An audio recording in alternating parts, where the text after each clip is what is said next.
wallahi malam Ahmad rayuwar nan ce kawai yanzu sai a hankali. To yanzu ban da al'amura na rayuwa kaga yaro ka wani hankali amma dan iska ne. Sai Allah ya kiyaye. A ga irin su. A ga irin su. Wallahi Ko wasu ba laifin iyayen bane amma kaga subhanallah. Kai malam lafiya kuwa? Lafiya.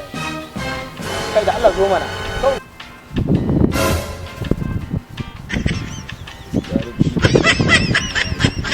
Kai wanda ma faɗi sun cin ma faɗi wallahi ya kai ne malam me ka kana kofa gema kana ta waje kuma haka ya wallahi na zo wajen budurwa ta fashi na dan zo kai ana ji na wannan yaron fa bursin ya kai ware ware da gaske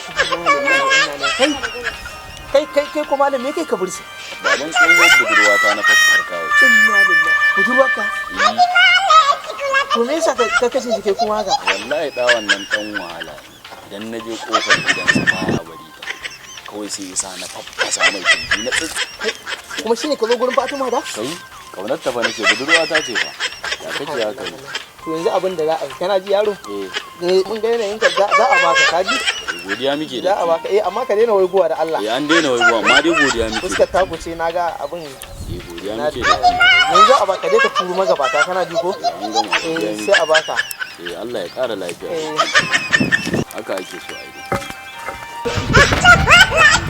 subhanallah